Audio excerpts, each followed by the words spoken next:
balita sa Pilipinas News. Comedy King Dolphy bahagyang bumuti ang lagay ng kidney matapos i-dialysis. Pero pidol, critical pa rin at meron daw internal bleeding. There's that glimmer of hope. Ang pamilya namin, siyempre, umaasa na makakasama at makakapiling talaga namin ang aming Mga kaanak at kaibigan ni Dolphy, gaya ni superstar Noro Honor, dumalaw sa ospital. Panawagan para gawing national artist si Comedy King, lalong lumalakas.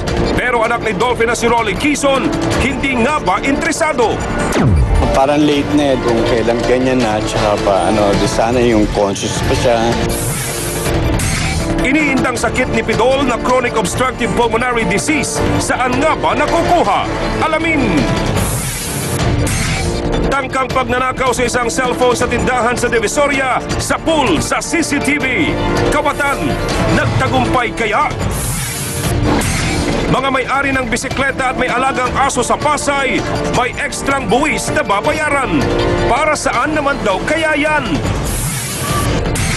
Sa sports, Manny Pacquiao, panalo sa laban nila ni Timothy Bradley, sabi ng mga judge na nag-review sa laban. Pacman, ready daw sa rematch? Bagong biling helicopter ni Pacman na nagkakahalaga ng 18 million pesos, ibinida. Usapang hayop, it's official. Giant crocodile ng Pinas na si Lolong, formal nang kinilala bilang pinakamalaking buhaya sa buong mundo.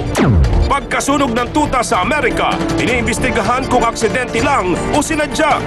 $2,500 na reward, idinabas para matukoy ang nanakit sa kawawang hayop. At kilalanin ang naibang artist ng Nueva Ecija. Imbes na pintura, sariling dugo at buhok ang gamit sa pagpipinta.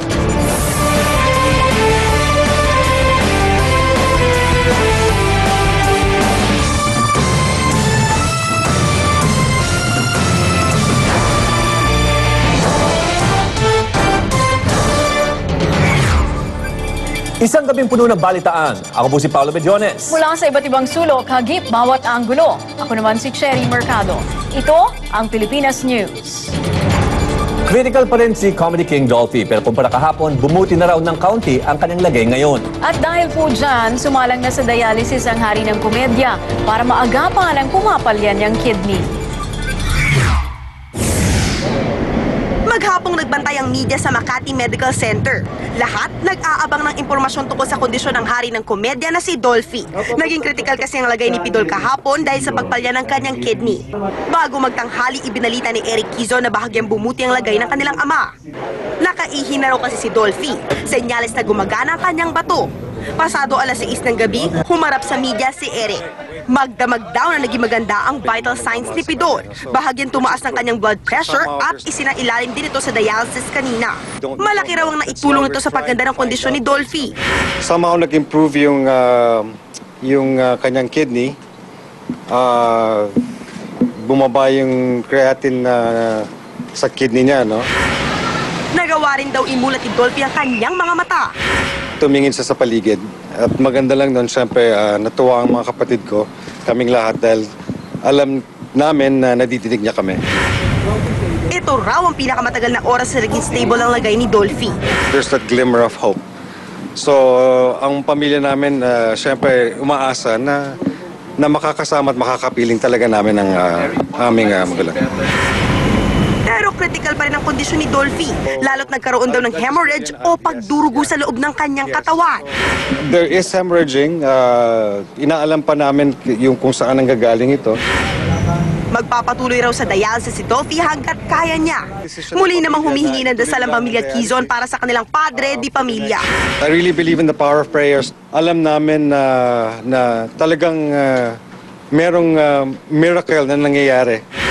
So yun lang. MJ Marfori News 5. Hindi naman napigilan ng ilang celebrity na maging emosyonal nang bisitahin si Dolphy sa Makati Medical Center. Marami po sa kanila ang humihirit na gawaran na ang Comedy King ng National Artist Award.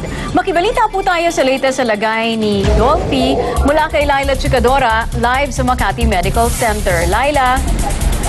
Paolo, Cherry, patuloy pa rin nga ang pagdalaw ng mga malalapit na kaibigan ng Comedy King Dolphy dito sa ospital. Isa na dyan, ang superstar na si Nora Honor.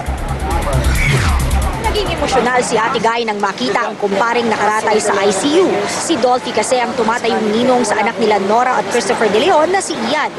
Pag naisip ko yung mga ginawa namin noon, talagang yung lakas niya at saka yung ang nakikita ko talaga yung lakas niya at saka yung nagpapatawa siya lagi sa set. Kaya kanina, parang hindi ko matanggap sa sarili ko na gano'n na nakikita ko sa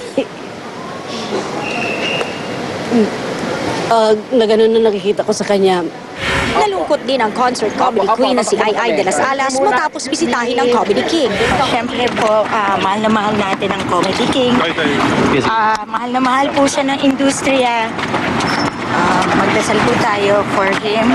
Nagkataon namang gising at napangiti si Dolphy nang bumisita ang 70s singer na si Anthony Castello. Nanawagan din siya sa gobyerno na ibigay na ang National Artist Award kay Dolphy. Kaya mong matamasa naman ang ating King of Comedy na ang buong bansa ay ang National Artist Collegial Body ay ina-acknowledge yung kanyang Lifetime Achievement Award and his contributions for the arts.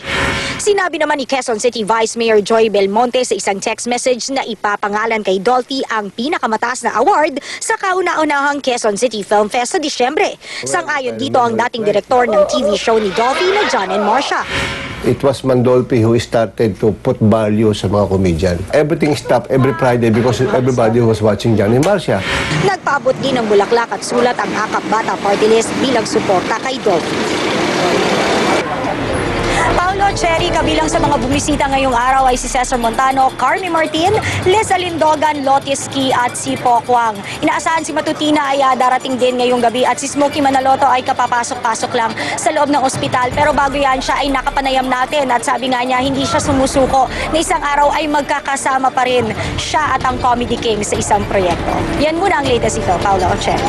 Alam mo, speaking of bisita, no, Laila, kausap namin kanina ni Paolo, si dating Pangulong Erap sa radyo. At sabi niya, ayaw muna niyang dumalaw dahil nga ayaw niyang makita si Dolphy. Lalo daw siyang madidepress at masasaktan na makita si Dolphy sa ganyang kalagayan. Ipagdadasal na lang daw niya.